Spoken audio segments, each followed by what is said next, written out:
अस्सलाम वालेकुम नाज़रीन, मैं हूँ डॉक्टर सादिया मोइन। प्रोग्राम सेहत है ज़िंदगी में आपके साथ नाज़रीन हम हर इतवार शाम 4 बजे से 5 बजे तक आपके साथ इस प्रोग्राम में मौजूद होते हैं। इस प्रोग्राम में जानते हैं मुख्तलिफ डिजीज़ के बारे में डिटेल से, यानी अगर कोई बीमारी हो जाती है तो उसकी वजूहात, अलामात, इलाज, मौलज, एहतियाती तदाबीर और ग़िज़ाई एहतियात के बारे में इस प्रोग्राम में आपको अवेयरनेस दी जाती है। क्योंकि इस प्रोग्राम में मैं आपकी मुलाकात कराती हूँ मुख्तलिफ डिजीज़ के स्पेशलिस्ट से और उन लोगों से जिन्होंने मेडिकल की फील्ड में कोई अहम किरदार अदा किया होता है खिदमत खल्क के लिए।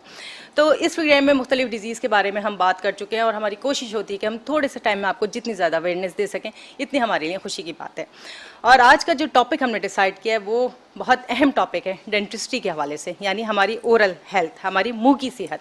तो इस टॉपिक पे बात करने के लिए जो मेरे साथ मेरे गेस्ट मौजूद हैं, मैं आपसे उनका तारुफ कराती चलूँ। मेरे पहले गेस्ट मेरे साथ मौजूद हैं डॉक्टर तलहा खिजरी, जो बाय प्रोफेशन डेंटिस्ट हैं। Doctor Talha Khizri Al-Mustafa welfare society से कई सालों से वाबस्ता हैं और इसके साथ साथ अल-मुस्तफ़ा वेलफेयर सोसाइटी की फ्री डेंटल कैंप की टीम के सरबराह भी हैं। उनको कहते हैं खुशामदीद। अस्सलाम वालेकुम डॉक्टर साहब, क्या हाल चाल है? अल्हम्दुलिल्लाह, आप ठीक हैं जी, दुआएं आपकी।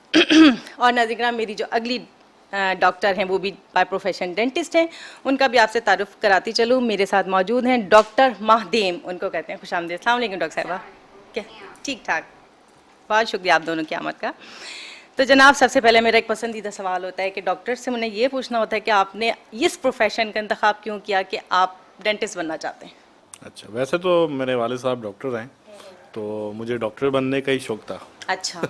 तो बस बीडीएस में आ गए, तो मतलब ऐसे कोई ख़ास मकसद नहीं था, लेकिन अब बन गया है। अच्छा, बस नाम के साथ डॉक्टर लग जाए। डॉक्टर लग अब जाए। जब लग जाए तो माशाल्लाह पता चले कि जी डॉक्टर हाँ, क्या जी है। हाँ। ठीक है, ठीक है। यही सवाल माध्यम मैं आपसे करूंगी, और आपका नाम बड़ा यूनिक सा है। पहले तो इसके मतलब बताइए और ये बताइए कि आपने क्यों डेंटिस्ट बनने का सोचा? अच्छा, तो basically I belong to Balochistan. मेरे नाम का मतलब इज़ लाइक बलोची, और इसका मतलब है कि चांद का चेहरा। माह इज़ चांद एंड देम इज़ चेहरा। तो वही जैसे शौक़ होता है कि नाम में डॉक्टर लग जाए, एक कैप्शन मिल जाए हमें, तो इसी का शौक़ था, बचपन से ही मेडिकल का शौक़ था। और इस हवाले से जनाब आपने सोचा कि डॉक्टर बनना चाहिए, ठीक है। वैसे नाज़रीन ने बात किया कि जब हम छोटे होते हैं, बच्चे होते हैं, तो हमें अपने बड़ों को देख के इंस्पायरेशन होती है कि हमें भी इन्हीं की तरह बनना है। जैसे हमें डॉक्टर तलहा ने कहा कि उनके वालिद भी डॉक्टर हैं, तो इनके अंदर एक मोटिवेशन थी कि मुझे भी डॉक्टर बनना है। तो माशाल्लाह से आज ये डेंटिस्ट, और डेंटिस्ट्री बड़ा अहम शोबा है हमारी ओरल हेल्थ के लिए, क्योंकि अगर हमारी ओरल हेल्थ ठीक है, इसका मतलब हमारी पूरे जिस्म की सेहत ठीक है। क्योंकि जब हम कुछ खाते पीते हैं और उसको चबाने की जिम्मेदारी हमारे दांतों की होती है, और अगर वो सब अच्छे से हम हजम कर सकते हैं तो ही हमारी सेहत अच्छी होती है। अब डॉक्टर तलहा, मुझे सबसे पहले ये बताइए, जो कि आपका ताल्लुक अल-मुस्तफ़ा वेलफेयर सोसाइटी से है, तो अल-मुस्तफ़ा में डेंटिस्ट्री के हवाले से कौन कौन सी सहूलियात आप देते हैं? जी, अल-मुस्तफ़ा में देखिए, डेंटिस्ट्री के तमाम जो भी शोबाजात हैं, उसकी तमाम सहूलत अल-मुस्तफ़ा में मौजूद है, जिसमें हमारे पास जो है वो डेंटल क्लिनिक्स हैं अल-मुस्तफ़ा हॉस्पिटल में भी। इसके अलावा पूरे कराची में मुख्तलिफ़ एरियाज़ में डेंटल क्लिनिक्स अल-मुस्तफ़ा ने बनाई हुई हैं, जहाँ पर डेंटिस्ट मौजूद होते हैं दूर दराज इलाकों में, और बहुत ही मतलब सस्ती सहूलत वहाँ पर अल-मुस्तफ़ा ने लोगों को दी हुई है ये। और इसके अलावा ये है कि जो सहूलियात है उसमें ओरल मैक्सिलोफेशियल सर्जरीज़ भी हैं, ऑर्थोडोंटिक्स यानी कि दांत टेढ़े होते हैं उनको सीधा करना, डेंटल इम्प्लांट्स हैं, स्केलिंग्स हैं, फिलिंग्स हैं, एक्सट्रैक्शंस हैं, यानी कि डेंटिस्ट्री में जो भी तमाम मसाइल आते हैं उनका हल जो है वो अल-मुस्तफ़ा में। अच्छा डॉक्टर तलहा खिजरी, आपने जिस तरह बताया कि ये फैसिलिटीज़ आप अल-मुस्तफ़ा में दे रहे हैं, लेकिन अगर हम एक नॉर्मली बात करें कि हमारी ओरल हेल्थ इन सब चीज़ों के सही होने से ठीक होती है, वो क्या क्या चीज़ें हैं? अच्छा, देखें, ओरल हेल्थ जो है ना, वो सबसे पहले हम उसकी इम्पोर्टेंस पे बात कर लेते हैं। बिल्कुल। ओरल हेल्थ जो है उसकी बड़ी अहमियत है। आप देखें, जिस्म में कोई भी फॉरेन पार्टिकल, कोई भी बैक्टीरिया, कोई भी ऐसी चीज़ जिस्म में दाखिल नहीं हो सकती, लेकिन जिस्म में कुछ इस तरह के ओपनिंग्स हैं जहाँ से ये सब चीज़ें दाखिल होती हैं। मुंह उसमें सबसे इम्पॉर्टेंट है, ठीक है। मतलब हम जो भी चीज़ खा रहे हैं, पी रहे हैं, वो मुंह के ज़रिए ही जिस्म के अंदर जा रही है। जिस्म के अंदर बाकी चीज़ें महफूज हैं, लेकिन यही एक रूट है जिसके ज़रिए तमाम चीज़ें अंदर जा सकती हैं। तो इसकी सफाई जो है वो बहुत ज़रूरी है।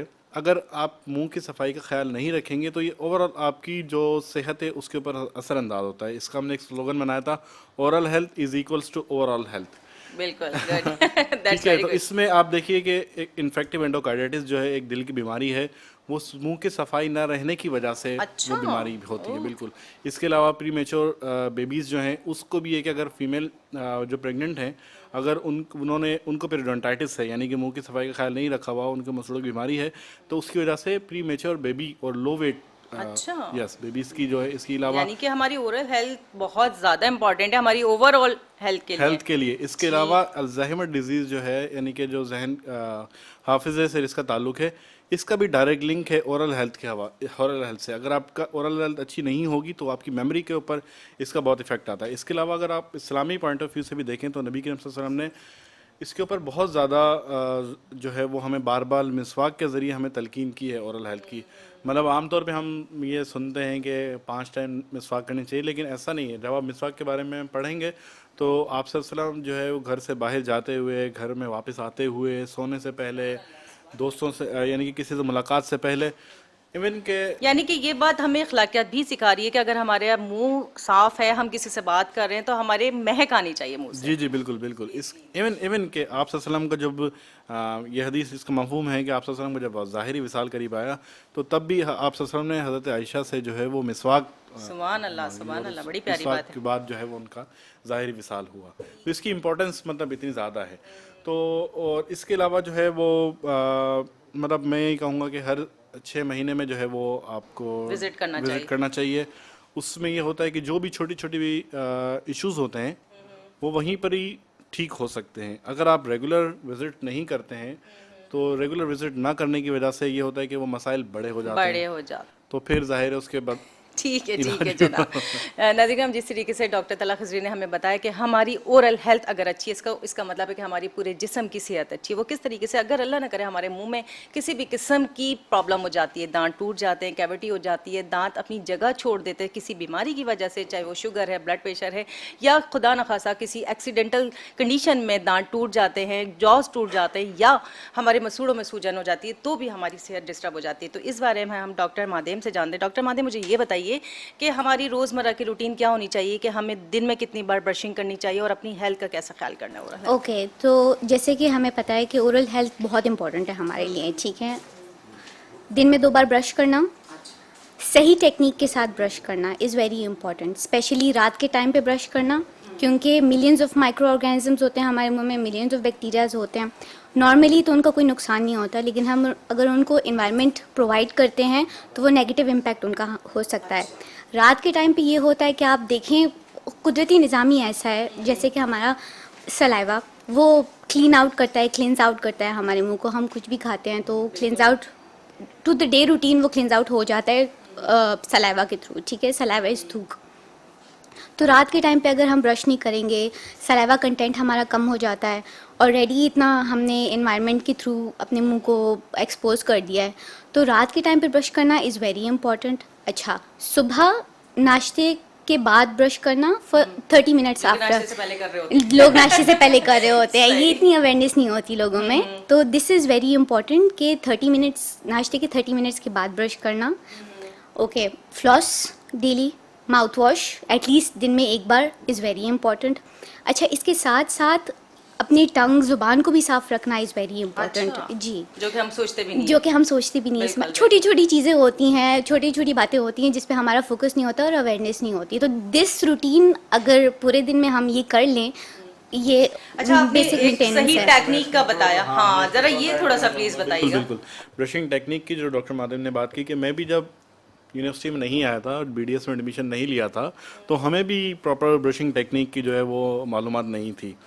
तो उसको ब्रश को ये जो है आपने 45 डिग्री एंगल पे 45 डिग्री पे इस तरह रखना है। अच्छा, ब्रश आपने सॉफ्ट लेना है, सॉफ्ट। आमतौर पर यहाँ पर कॉन्सेप्ट ये है कि हार्ड ब्रश होगा उतना अच्छे साफ होंगे दांत। घिस रहे होते हैं कि भाई जितना घिसेंगे और उतना वो ज़्यादा सारी अच्छा जो ना होगा। पॉलिशिंग खत्म हो जाती है। Exactly. ठीक। अच्छा, उससे होता ये है कि जब आप रगड़ कर ब्रश करते हैं तो दांत की जो ऊपर की सतह है वो उतरना शुरू होती है और फिर वहाँ पर कैविटीज बनना शुरू हो जाती है मसूड़ों के करीब में। अच्छा, ठीक है, सही। तो अच्छा इस तरह इसलिए ब्रश यूज़ नहीं करना चाहिए। अच्छा, दूसरा 45 डिग्री एंगल पर आपने रखना है और उसको सर्कुलर मोशंस देने, यानी दांतों को इस तरह भी नहीं रगड़ना, इस तरह भी नहीं रगड़ना, आपने 45 डिग्री पे रखकर इस तरह घुमाना है। मुझे तसल्ली हो रही है सुन सुन के, मैं ऐसी ब्रशिंग करती हूँ। अच्छा, सिर्फ दांतों की अगली सतह को साफ नहीं रखना है, जो पिछली सतह है उनको भी साफ करना है और जबान को जरूर साफ करना है। जबान को किस चीज से साफ करना है? अच्छा, जबान को आप ब्रश के बैक वाले portion बैक साइड से भी इसके अलावा टंग क्लीनर भी आते हैं, वो भी आप यूज कर सकते हैं।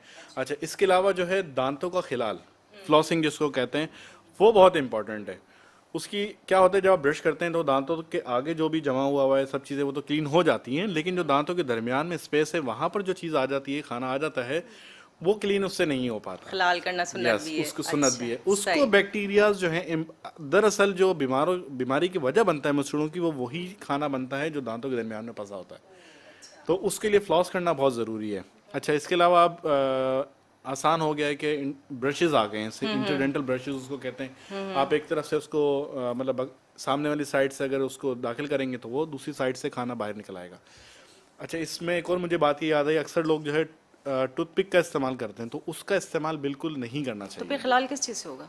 उसके लिए फ्लॉस आता है। अच्छा, यस, डेंटल ओके। फ्लॉस आता है, वो धागा बना होता है। इसके अलावा इंटरडेंटल ब्रश होता है, इससे आपने करना है। इसके अलावा किसी और चीज से करेंगे तो वो फायदे के बजाय नुकसान होगा। उल्टा नुकसान देगी। हाँ। अच्छा, मैं ये डेंटिस्ट जो नहीं, डेंटिस्ट जो अमूमन ये हिदायत देते हैं कि टूथपिक्स यूज ना किया करें, वो यही वजह है। यस यस, यही अच्छा। वजह है। इसके अलावा एक और इम्पोर्टेंट चीज़ ये है कि हर चीज़ खाने पीने के बाद फौरन से कुल्ली करने की आदत ज़रूर बनाएं, और ये सुन्नत भी है। सुन्नत भी है। क्योंकि अगर आप इससे क्या होगा, और ज़्यादा इफेक्टिव तरीके से आपकी जो ओरल हाइजीन, यानी कि हम अगर अपने नबी करीम सल्लल्लाहु अलैहि वसल्लम की सुन्नतों पर ही अमल कर लें तो हम आदि बीमारियों से तो ऐसे ही बच जाएंगे, जी, जी, और जो बिल्कुल। एहतियात करेंगे तो वो भी हमारे लिए बेहतरी होगी। मतलब अगर आप इस्लाम को स्टडी करने जाएं तो बिल्कुल एक्चुअली ऐसे ही है। प्रिवेंटिव है। बिल्कुल, मतलब बिल्कुल। आपको डिजीज से कैसे बचना है वो बताता है। बिल्कुल बिल्कुल। नाज़रीन, डॉक्टर तलत खज़री ने बड़ी प्यारी बात की, क्योंकि देखें हम मुसलमान हैं और हमारा इस बात में ईमान है कि परवरदिगार आलम ने अगर हमें कोई तकलीफ़ या बीमारी दी है और उसकी शिफा भी दी है, और अगर हम किसी बीमारी में मुब्तला होते हैं तो हमारे उसमें गुनाह बख्शे जाते हैं। लेकिन इसके साथ साथ बड़ी प्यारी बात, क्योंकि एज अ मुस्लिम हम अपने नबी सल्लल्लाहु अलैहि वसल्लम की सुन्नतों पर अमल करें तो हम बहुत सारी बीमारियों से ऐसे ही बच सकते हैं, और अगर कोई बीमारी हो जाती है तो उस पर इलाज कराने पर भी हमें सवाब मिलता है। और जिस तरीके से डॉक्टर तलहा ने हमें तरीका बताया ब्रशिंग का, और दांतों को किस तरीके से खिलाल करना है, टूथपिक से इस्तेमाल नहीं करनी है, क्योंकि ये डेंटिस्ट्री का शोबा ऐसा है जिसमें हमारी सेहत छुपी हुई है, यानी हमारी जो मुस्कुराहट है इसका ज़िम्मेदार भी यही है। लेकिन हम पहले ख़ुद अपनी सेहत की इस हवाले से ज़िम्मेदारी लेते हैं, क्योंकि हमें अपनी ओरल हेल्थ का ख्याल खुद रखना है। तो आप चलते हैं डॉक्टर मादेम की तरफ, उनसे ये जानते हैं। अब मुझे ये बताइए कि बाज़ औक़ात होता है कि दांत जो है मसूड़े कमज़ोर हो जाते, अपनी जगह छोड़ देते, चाहे वो शुगर की वजह से हो, ब्लड प्रेशर की वजह से हो, या खुदा न खास्ता कोई एक्सीडेंटल कंडीशन हो, तो उसको आप कैसे ट्रीट करते हैं? या कैसे कोई कैविटी वगैरह हो जाए, इस हवाले से? अच्छा, डिफरेंट डिजीज़ेज़ हो सकती हैं, जैसे कि मसूड़ों का आपने कहा कि रीजंस काफ़ी होती हैं। हम अग्रेसिव ब्रशेस करते हैं, उसकी वजह से मसूड़े अपनी जगह छोड़ के अच्छा। ऊपर की तरफ आ जाते हैं, ठीक है। तो एग्रेसिव ब्रशिंग, पहले तो हम पेशेंट को ये रिकमेंड करते हैं कि आप अपनी हैबिट थोड़ी सी चेंज करें, ब्रशिंग हैबिट्स आप अपनी चेंज करें, ठीक है। उसके बाद काफ़ी ट्रीटमेंट्स हैं हमारे। अगर कोई पेशेंट इस कंप्लेन के साथ आता है, इससे होता ही है कि दांतों में सेंसिटिविटी डेवलप हो जाती है। गम्स मसूड़ों का होता ये है कि वो दांत को एक जगह पे रखते हैं, दांतों को सपोर्ट प्रोवाइड करते हैं। बी इट एग्रेसिव ब्रशिंग या किसी भी वजह से कंडीशन, जैसे कि हमने कहा कि कंडीशंस, सिस्टमिक कंडीशंस में भी गम्स अपनी जगह छोड़ देते हैं, तो दांतों में सेंसिटिविटी डेवलप हो जाती है, कैविटीज़ डेवलप हो जाते हैं। तो उसकी मुख्तलिफ ट्रीटमेंट्स अच्छा, हैं। जो सेंसिटिविटी की बात की, इसलिए वो ठंडा गर्म भी लगना ठंडा शुरू हो गर्म जाता है। लगना ओह, शुरू हो I see। जाता है, अच्छा, ठीक है। तो ये सारी, तो उसकी ट्रीटमेंट्स मुख्तलिफ होती हैं। पहले तो हम मेन कॉज को फिनिश करना चाहते हैं बिल्कुल कि ऐसे। पहले मेन कॉज ही ख़त्म हो जाएगा तो बाकी ट्रीटमेंट्स खुद ब खुद ही ठीक हो जाएंगी। अच्छा, जैसे कैविटीज़ अमूमन हो जाती हैं लोगों के दांतों में, तो उसका क्या ट्रीटमेंट आप लोग करते हैं? क्या ज़रूरी है कि रूट कैनाल ही होगा या सिर्फ फिलिंग कर दी? अच्छा, ये डिपेंड करता है कि कैविटी कितना बिल्डअप हो गया है, अच्छा, ठीक है। अगर माइनर सी कैविटी है तो वो फिलिंग से हम ठीक कर सकते हैं। जितना, वही ना कि dentistry is basically a preventive Condition है क्या? ठीक हाँ। है। आप जितना उसको प्रोग्रेस करते जाएंगे, जितना उसको छोड़ते जाएंगे, ट्रीटमेंट प्रोसीजर्स उतनी ही चेंज होती जाएंगी। जैसे कि अभी माइनर कैविटी है तो वो फिलिंग से ठीक कर लेंगे, नहीं आएंगे हमारे पास, पेन के साथ आएंगे, उसको ज़्यादा छोड़ेंगे तो वो रूट कैनाल की तरफ जा सकता है, जिस ठीक है। तरह मैंने अभी बीच में आपसे कहा था कि हर 6 महीने बाद अगर हम अपने डेंटिस्ट को विजिट कर लें तो समझे कि आरसीटी एक्सट्रैक्शंस की तरफ आपको बहुत जाना ही ही नहीं पड़ेगा। कम होगा कि आपको पहले जाना खुद पड़ेगा। अपना मुंह का रोजाना मुआयना करना ज़्यादा ज़रूरी, जब तो डेंटिस्ट के पास जाएंगे। बेसिक यही होना हाँ, चाहिए। ठीक है। नाज़रीन किराम, हमारे साथ मौजूद हैं डॉक्टर तलत खज़री और डॉक्टर मादेम, और आज हम डेंटिस्ट्री के शोबे में आपके साथ बात कर रहे हैं। आपके और हमारे दरमियान छोटा सा ब्रेक है, मिलते हैं ब्रेक के बाद। वेलकम बैक नाज़रीन, हम आपके साथ मौजूद हैं प्रोग्राम सेहत है ज़िंदगी में, और आज हम डेंटिस्ट्री के शोबे में आपके साथ हैं, यानी कि हम ओरल हेल्थ के हवाले से बात कर रहे हैं। और डॉक्टर मादेम और डॉक्टर तला खिज़री ने हमें बड़ी टेक्निक्स बताई हैं कि हम अपनी ओरल हेल्थ का ख्याल किस तरह कर सकते हैं। अच्छा डॉक्टर तला, मुझे एक बात बताइए कि आप चूँकि मुख्तलिफ कैंप्स भी लगाते हैं मुख्तलिफ शहरों में, तो मुख्तलिफ इलाकों के लोगों के हवाले से डेंटल जो कंप्लेंट्स क्या होती हैं, जो किन कंप्लेंट्स के साथ अमूमन लोग आते हैं? अच्छा देखिए, सबसे बड़ा मसला तो जो देहात में या छोटे इलाकों में जाने का सबसे बड़ा यही होता है कि वहाँ पर लोगों को इस हवाले से कॉन्सेप्ट है ही नहीं, ब्रशिंग का कॉन्सेप्ट ही नहीं है, मुंह सफाई का कॉन्सेप्ट है ही नहीं कि मुंह की सफाई का भी ख्याल रखना है। तो सबसे बेसिक चीज़ ही नहीं है, तो समझे कि तमाम मसाइल वहाँ मौजूद होते हैं, जिसमें जो है वो अगर मसूड़ों की बीमारी को कहा जाए, जिंजिवाइटिस यानी कि मसूड़ों का सूज जाना, फिर जब मसूड़े उसी बीमारी वो प्रोग्रेस कर जाए तो उसको पेरियोडोंटाइटिस कहते हैं, कि जिसमें यानी कि मसूड़ों के बाद हड्डी जो है वो भी कम होना शुरू हो जाए, घुलना शुरू हो जाए, और जो सपोर्ट है दांत की वो ख़त्म हो जाए। तो क्योंकि ज़ाहिर जब ब्रश करेंगे ही नहीं तो बैक्टीरिया जमा एक्यूमुलेशन होती रहती है, जमा होते रहते हैं, और मसूड़ों को और हड्डी को कम करते रहते हैं।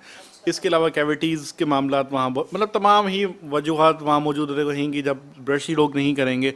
तो सबसे बड़ा एक मसला वहाँ पर ये आता है, अवेयरनेस नहीं है लोगों में, अवेयरनेस नहीं है। सेहत फिर के हवाले से। दूसरी वजह एक और बात ये आती है कि वहाँ पर सहूलियात भी मौजूद नहीं है। अच्छा ठीक है, मतलब अच्छा, आप जब कैंप लगाने गए हैं वहाँ पे, तो आप कौन कौन सी उनकी ऐसी चीज़ें या सहूलियात के लिए क्या चीज़ें लेके जाते हैं जो बाकायदा कैंप लगाए जाते हैं, कि यकीनी तौर पे 2-3 दिन के होते होंगे कैंप, तो जो लोगों को ये भी अवेयरनेस दी जाए कि उन्हें एक तो सफाई कैसे करनी है और किस तरीके के केसेस को डील करते हैं कि दोबारा विजिट ना करना पड़े उन्हें? अच्छा, उसमें ऐसा होता है कि वैसे तो हम जब जाते हैं तो 2 से 3 दिन एक जगह कैंप करते हैं, तो पूरा एक हॉस्पिटल सेटअप बनाते हैं। अच्छा, यहाँ से तमाम इक्विपमेंट हम यहाँ से लेकर जाते हैं, और तो 15 से 20 जो है हमारे साथ टीम के मेंबर होते टीम हैं। डेंटिस्ट होते अच्छा। हैं, असिस्टेंट्स होते हैं।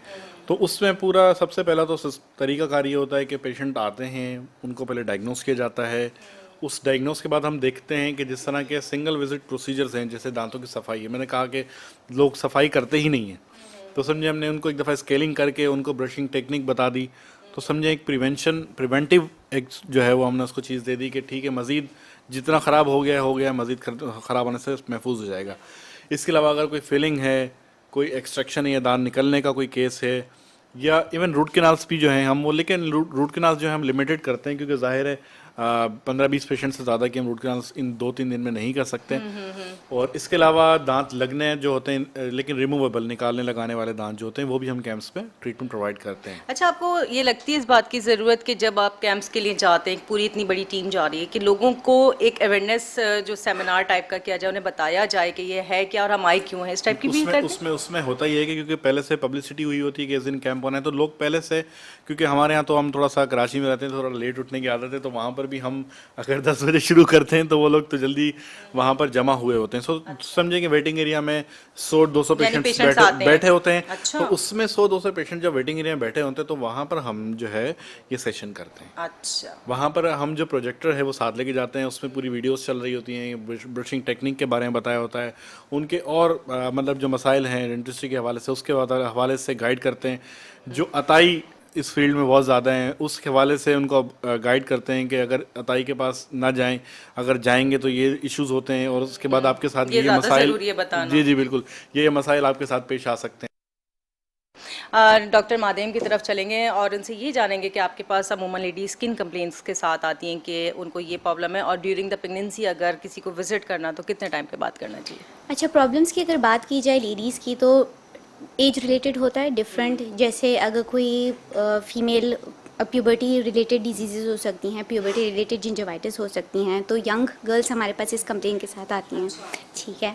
सेकेंडली अगर हम जाएं तो प्रेग्नेंट फीमेल्स हमारे पास आती हैं, नहीं पता होता उनको, कुछ पेशेंट्स ऐसे आते हैं कि they don't know that they have conceived, they come to us, hormonal changes की वजह से फ्लेयर अप हो जाते हैं, उनके पेन्स, डेंटल पेन्स उनके फ्लेयर अप हो जाते हैं, गम्स से ब्लीडिंग की कंप्लेन के साथ हमारे पास आती हैं। अच्छा, गम्स में, मसूड़ों में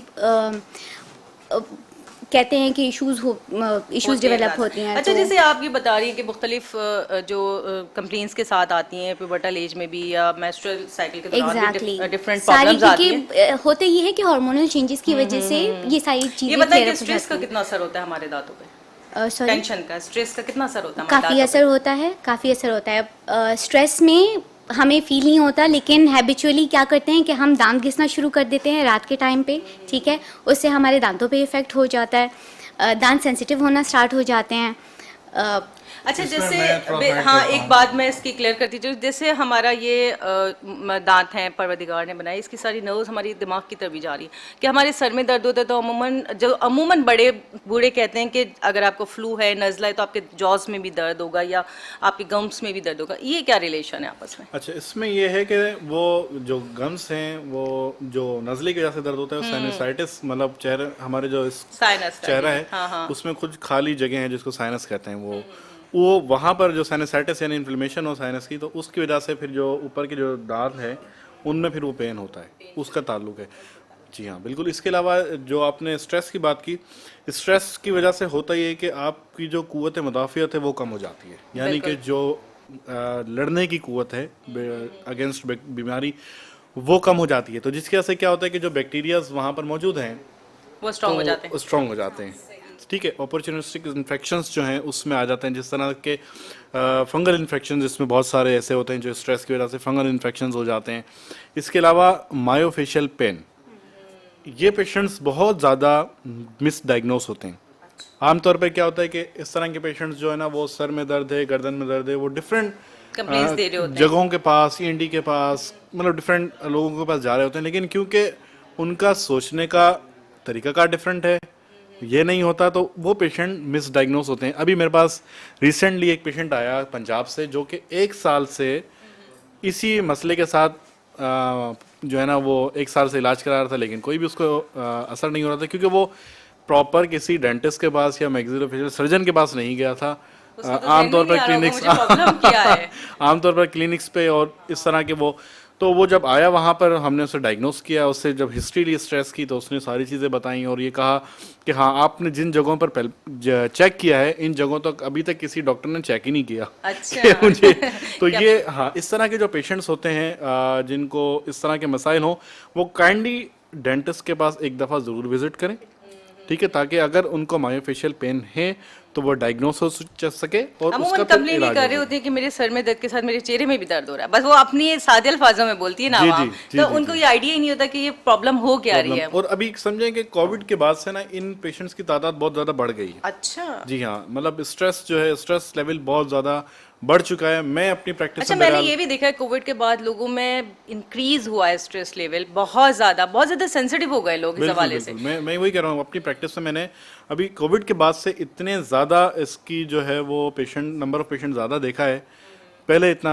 शायद ज़्यादा नहीं था ये पेशेंट। ठीक है, ठीक है। अच्छा, चूंकि हम ओरल हेल्थ की बात कर रहे हैं, हमारी ओरल हेल्थ, खाने पीने की बात कर ली हमने, ब्रशिंग की बात कर ली, इस हवाले से मुझे आप दोनों अलग अलग बताइएगा कि लेडीज़ और जेंट्स के क्या मामलात होते हैं कि वो पान, छालिया और गुटखा अगर इस्तेमाल करते हैं तो वो हेल्थ के लिए कितना नुकसानदेह है। जी हाँ, देखिए, अभी तो सबसे पहले जैसे हमने शुरू में बात की थी कि oral health is overall health, ठीक है, मतलब, और इसका हम दोनों पहलू पे बात कर लेंगे कि इस्लामी पहलू पे के ऊपर भी और साइंटिफिक उसके ऊपर भी। साइंटिफिक पे बात करें तो देखें, हर वक्त मुंह के अंदर जो है वो मैं तो गंद बला कहूँगा इसे, मुंह में रखी होती है, ठीक है, वो मुंह में मौजूद है, दांतों के दरमियान में फंसी हुई है, पानी पी रहे हैं, खाना खा रहे हैं, वो तमाम चीज़ें, मतलब उसकी मिसाल ऐसे ही लेंगे, आपके घर के बाहर गंद जमा हुआ है और जूतों के साथ आप वो तमाम अपने घर के अंदर घर में लेकर आ रहे हैं, ठीक बिल्कुल है। ऐसे ही। एक तो आप ये देखेंगे, जो ज़्यादातर ये गुटखा खाने वाले जो लोग होते हैं, ज़्यादातर ये कमज़ोर आपको महसूस नज़र आएंगे, देखने में भी लगते हैं दुबले पतले से। मेल नॉरिश लगेंगे। दूसरा, इसका जो सबसे बड़ी चीज़ है ना, वो ये है कि इसकी वजह से ओरल कैंसर जो है वो तेज़ी के साथ हमारे माशरे में फैल रहा है। मतलब इसको अगर आप बुक्स में उठा के पढ़ेंगे तो ये आपको पता चलेगा कि ओल्ड एज की बीमारी है, ओह, बिल्कुल। लेकिन आपको मैं ये बताऊं कि recently 19 years old boy Allah was diagnose with oral cancer और उसकी हिस्ट्री पान गुटखा। तो इसकी वजह से समझें कि, और अभी इसका मुझे डर ये लगता है कि अगले कुछ 5 या 10 साल बाद इतना तेज़ी के साथ जो है वो फैलाव ना हो जाए कि हमारे पास इतनी सहूलियात ही मौजूद ना हो कि हम ट्रीट किया जा सके। ट्रीट किया जा सके। तो मैं बड़ी गुजारिश करूँगा वालिदैन से और जो लोग ये खाते हैं कि अपनी जान के ऊपर जुल्म ना करें, अपने लिए अपने पैसों से अपने लिए जहर ना खरीदें। बिल्कुल ऐसे ही। ठीक है नाज़रीन, बात की कि जिस तरीके से हमें डॉक्टर तला ने बताया कि हमें अपनी सेहत को किस तरीके से महफूज रखना है और इन ख़तरनाक चीज़ों से जो मुज़र सेहत है हमें बचना है। और ख़वातीन के हवाले से तो मैं बात करूँगी डॉक्टर मादेम से, लेकिन हमारे और आपके दरमियान एक छोटा सा ब्रेक है, मिलते हैं ब्रेक के बाद। वेलकम बैक नाज़रीन, हम आपके साथ मौजूद है प्रोग्राम सेहत है ज़िंदगी में, और ख़वातीन के हवाले से हम डॉक्टर मादेम से जान रहे हैं कि वो ख़वातीन को किस तरीके से ट्रीट करती हैं, क्योंकि अमूमन पान गुटखा छालिया क्या ख़वातीन भी खाती है या नहीं खाती, अगर खाती हैं तो उनको क्या मसाइल होते हैं, इस हवाले से जानते हैं डॉक्टर मादेम से। जी जनाब। पान छालिया तो ऑब्वियसली बात है ख़वातीन और मर्द दोनों ही लेते हैं। अच्छा, आप सोचें कि ख़वातीन अगर पान छालिया के साथ हमारे पास आती हैं, एस्थेटिकली कितना बुरा लग रहा होता है। उनके मुंह में आप देखें पान छालिया ख़वातीन आ रही हैं हमारे साथ ऐसे फीचर्स में, तो ये होता है कि वो लोग भी लेते हैं। बाकी मेल फीमेल्स का दोनों का सेम ही इम्पैक्ट है। पान छालिया आप लें, eventually it goes to oral cancer, oral disease ही हो अच्छा, सकती ख़वातीन में भी? हैं। ख़वातीन में भी मेन कॉज ही इसका यही होता है।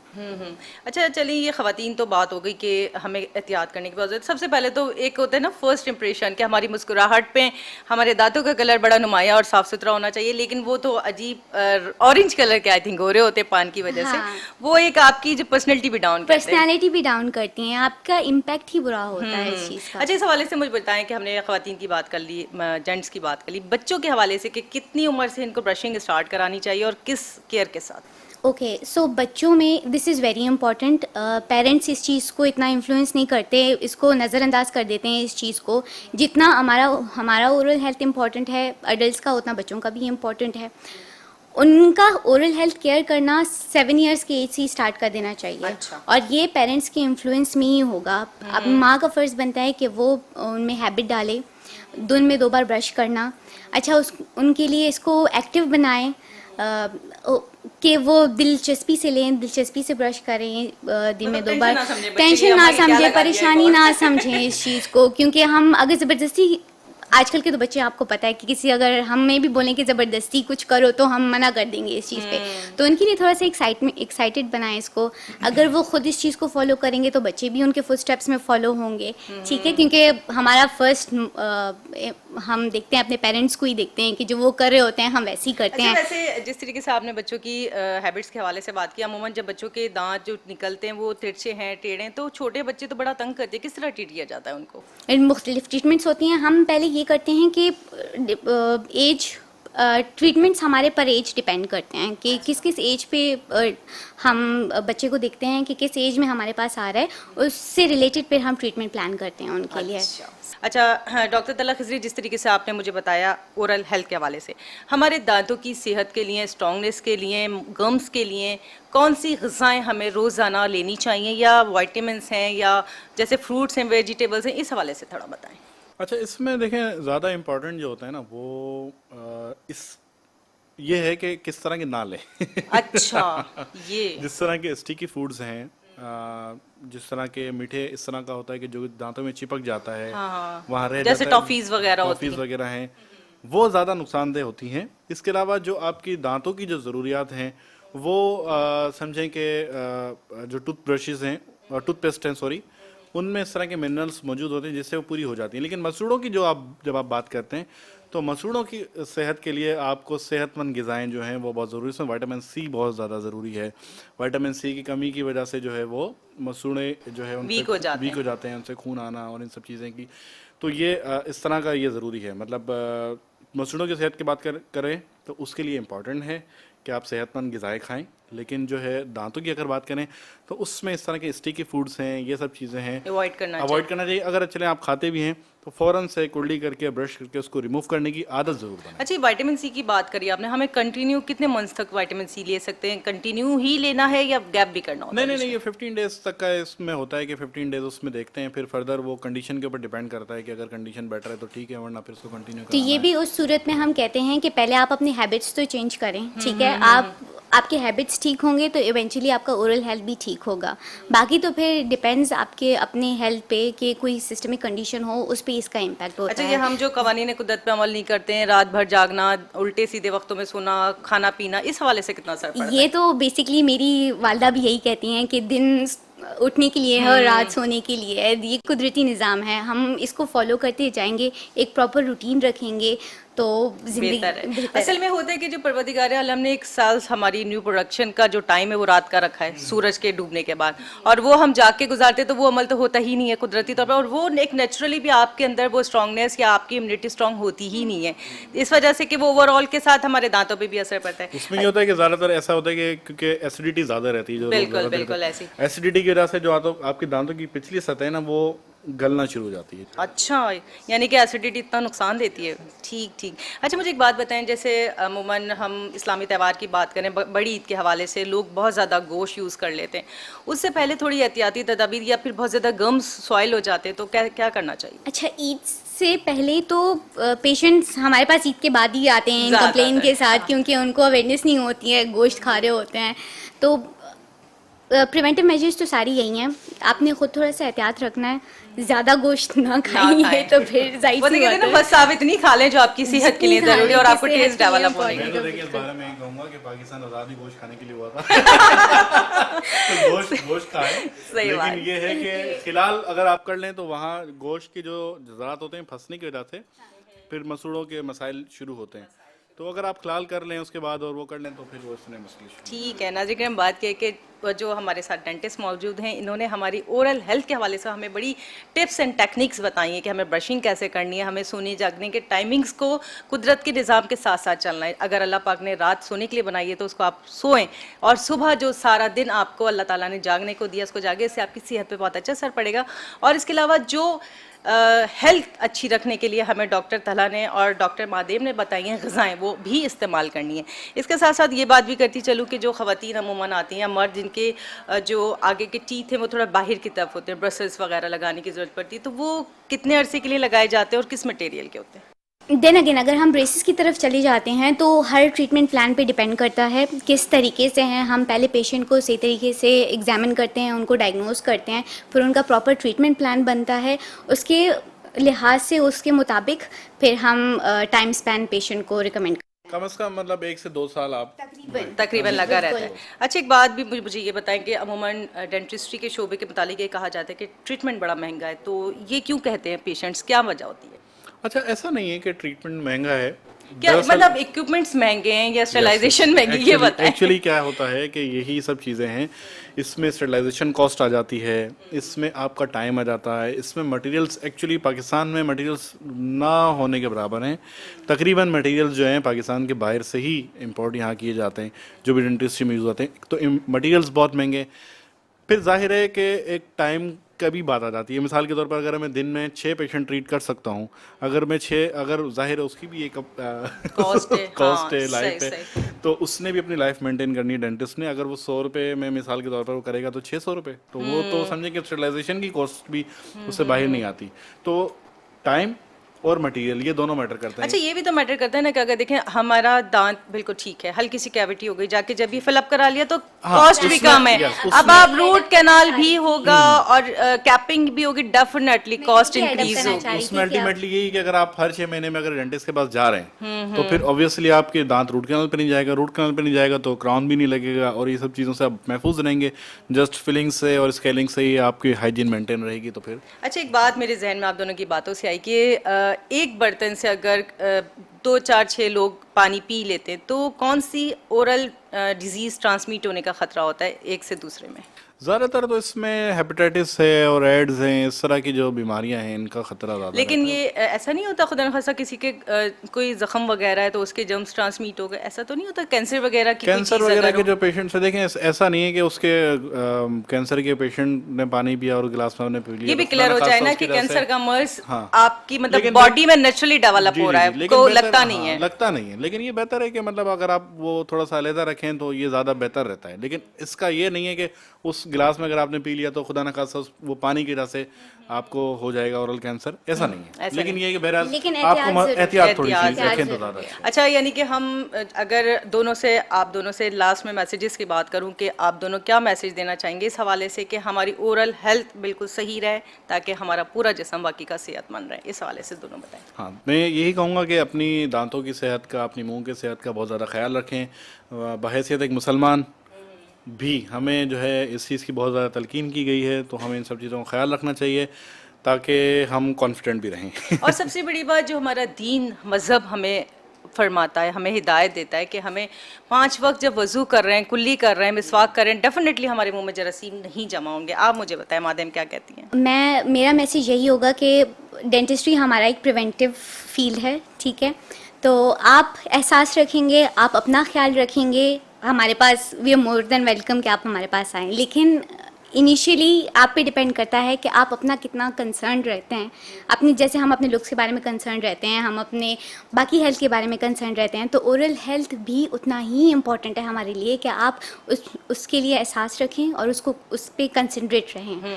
अच्छा, मेरे पास अभी 2-3 मिनट है। एक बात और मैं आपसे पूछती चलूँ कि जिस तरीके से आप डिफरेंट शहरों में जाके डेंटल कैंप्स करते हैं, देखें मेडिकल के तो डिफरेंट डिजीज़ के कैंप्स तो होते रहते हैं, ये कंपनीज स्पॉन्सर्ड कर देती हैं, और अगर जो मुख्तलिफ शहरों में लोग लगाना चाहते हैं तो आप क्या बताएंगे कि क्या तरीक़ाकार होगा? उसका तरीक़ाकार ये होता है कि जो लोग लगवाना चाहते हैं वो मुस्तफ़ा से रब्ता करें, और फिर वहाँ पर जो ज़िम्मेदारी होती है होस्ट की, वहाँ पर जो हमारी टीम जाती है उसको ठहराना, उनका खाना पीना और जो वहाँ के लोकल इंतज़ामात हैं वो उनके होते हैं। बाकी इक्विपमेंट, मटेरियल, मेडिसिन्स वगैरह तमाम चीज़ें हम यहाँ से लेके जाते हैं। अच्छा, जितने आपका एक क्या माइंड में होता है कि पर डे पे आपके पास कितने पेशेंट्स आ जाएंगे जो आपको ट्रीट करने हैं? अच्छा, देखें मैक्सिमम हम 500 पेशेंट जो हैं पर डे डायग्नोस और ट्रीट कर लेते हैं। मतलब इतनी हमारी मटेरियल्स, इतना इंस्ट्रूमेंट और इतनी हमारी टीम की सलाहियत मौजूद होती है। अच्छा, इसमें एक मैं ऐड करना चाहूँगा बच्चों के हवाले से जो आपने सवाल किया था, उसमें मैं थोड़ा सा ऐड करना चाहूँगा कि 6 मंथ्स में ये है कि बच्चों के दांत आना शुरू हो जाते हैं, तो तब से ही आप एटलीस्ट कॉटन गीली करके उसको साफ़ करना, इसकी ख्याल बहुत ज़्यादा ज़रूरी है। दूसरा ये कि अक्सर जो माएँ होती हैं वो रात को जो मीठा दूध है बच्चे को वो दे के सुला देती हैं, उसकी वजह से नुकसान ये होता है कि जो बच्चे के आगे के सारे दांत हैं उनमें कीड़ा लग जाता है। अक्सर आपने देखा होगा कि लोग, ठीक है, और वो होते हैं दांत, और मिसकंसेप्शन ये होता है कि ये जो है ना मिनरल्स की कमी, जैसे आयरन की कमी की वजह से आमतौर पर लोगों को पता ही नहीं है कि दांत झड़ गए। अच्छा मादेम, आप मुझे ये बात बताएंगी, आपकी हो गई बात पूरी? इसमें एक और चीज़ इंपॉर्टेंट जो चीज़ थी वो ये थी, जो बच्चों की आदत है होती है कोई चीज़ें खाते रहने की, तो उसमें यह है कि क्वांटिटी जो होती है किसी भी चीज़ की, कोई चिप्स खा रहे हैं, टॉफ़ी खा रहे हैं, वो मैटर नहीं करती, लेकिन फ्रीक्वेंसी मैटर करती है। यानी कि आपने मिसाल के तौर पे बच्चे ने भी कोई चीज़ खाई तो उसका जो स्लाइवा है यानी थूक है, उसकी वो जो है वो तेज़ाबियत में तब्दील हो जाता है, एसिडिक नेचर हो जाती है, उस जिसकी वजह से ही दांत जो है आपका डिमिनरलाइज होना शुरू हो जाता है उस एसिड के अंदर। तो अगर वो मुस्तकिल कुछ खाता रहेगा तो समझे कि मुस्तकिल उसका सलाइवा एसिडिक रहेगा, उसको कैविटी के मैक्सिमम चांसेस हों। यानी कि इसके साथ साथ ब्रशिंग की भी आदत तो डालती इसमें वही ना कि 7 साल की उम्र तक अगर बच्चा पेरेंट के ही अंडर सुपरविजन है तो ये पेरेंट का ही फ़र्ज़ बनता है, माँ का ही फ़र्ज़ बनता है कि वो एक स्पेसिफिक टाइम अलॉट करे बच्चे के लिए कि स्पेसिफिक टाइम में आप ये खा सकते हैं। ज़बरदस्ती नहीं है कि ना खाएं, नहीं खाएंगे तो वो छुप के खाना शुरू कर देंगे, तो वो एक स्पेसिफिक टाइम उनके लिए अलॉट कर सकते हैं। दूसरा ये कि जैसे बॉटल फीडिंग का कहा, अगर आपका बच्चा उस एज में है कि आप चेंज कर सकते हैं उनको कप्स में, वो कप में दूध पीना स्टार्ट कर ले और उसके बाद वो रिंस कर ले पानी के साथ, दैट इज़ इम्पॉर्टेंट, हम ये कर सकते हैं बच्चों के लिए। अच्छा, ये बताएं कि मदर्स को कोई आप जो ना एडवाइस करना चाहेंगी कि जब बच्चे के दांत निकलना शुरू होते कौन सी ऐसी ग़िज़ाएं देनी चाहिए जो उसके मसूड़े बचपन से स्ट्रॉन्ग हो जाएं? अच्छा, ये बच्चे की ओरल हेल्थ में जैसे पहले तो बच्चा ब्रेस्ट फीडिंग के साथ अगर हम ब्रेस्ट फीड करें बच्चे को तो बच्चा ऑलरेडी हेल्दी है, ठीक है। इसके अलावा आप सिर्फ उनका ओरल हाइजीन का केयर करें, that is the prime factor, वो ज़्यादा इम्पोर्टेंट है हमारे लिए। ठीक है जनाब। नाज़रीन, आज हमने इस प्रोग्राम सेहत ज़िंदगी में डेंटिस्ट्री के हवाले से बात की। मेरे साथ मौजूद हैं डॉक्टर तलत खिज़री और डॉक्टर मादेम। आप दोनों का बहुत शुक्रिया, और इन दोनों ने बहुत क्लियर, बहुत अच्छी टेक्निक्स एंड टिप्स दिए हमें अपनी ओरल हेल्थ को कैसे ठीक रखना है, क्योंकि अगर हमारी ओरल हेल्थ ठीक है तो इसका मतलब हमारा पूरा जिस्म सेहत बने। प्रोग्राम सेहत ज़िंदगी से अपनी मेज़बान डॉक्टर सादिया मोइन को इजाज़त दीजिए। अल्लाह ने चाहा ज़िंदगी रहे, फिर मुलाकात होगी। अल्लाह हाफ़िज़।